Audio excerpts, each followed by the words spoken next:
This is Nuan. I'm here to share some of my experience that I had at Openfor.co. So basically, I was the one of the planning team members, planning team intern, and then kind of like in a diverse role, ideally speaking, product development.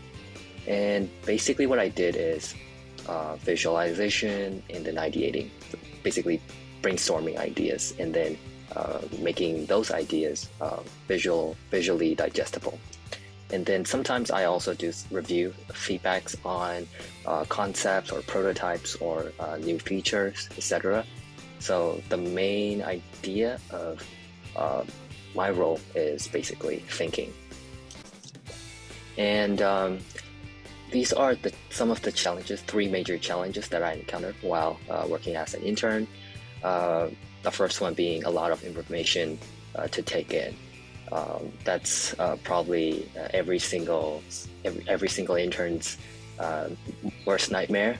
There's a lot of things going on around the environment, a lot of information to take in, especially when you work at the product development. So without knowing what exactly is going on before everything you add on, taking in and processing information is crucial, especially when you work at the product development department.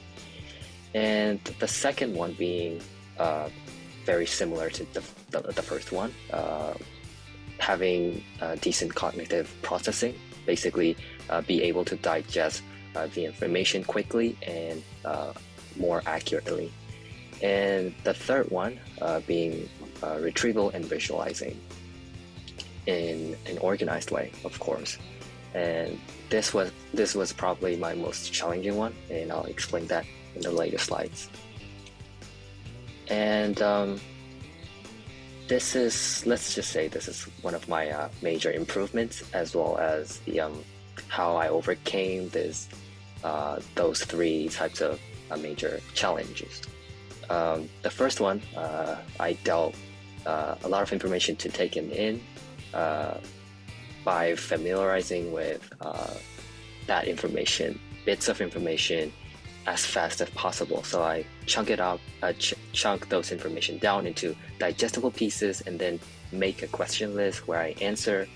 And then if I cannot answer, I just look it up and then do some research. It's basically linked with the second one, processing, obviously looking up the answer, and then refer to some research or maybe references from my peers. And thirdly, most importantly, digest until I can explain to the context, that specific context, to a 10-year-old kid. So that's the basic rule of thumb. And then finally, I just practice visualizing to be able to be more organized, and then a lot more pleasantly presentation. And then of course I did some research, as well as I took some references from my peers or from the internet. And some miscellaneous improvement would be like getting a better sense of remote working place, as well as a sneak peek and a very detailed insights of how business partnership development business is taking place remotely, of course. And then my favorite part, probably thinking. So like I mentioned earlier, the whole basic concept of my responsibility is to think. So just think again, and then make sure that I am thinking in a proper way and in an organized way. And then secondly, just making sure that my ideas, my thinking are visually digestible, and etc. So basically, if you really like thinking, or if you're like a very massive thinker and who dislikes doing administrative tasks, I highly encourage you to apply for a planning team / a product development team intern at the Openfor.co. And yeah, thank you very much for watching. This is all for my internship experience sharing. And yeah, hopefully you guys enjoy it. And then I'll see you guys in the next one. Bye-bye.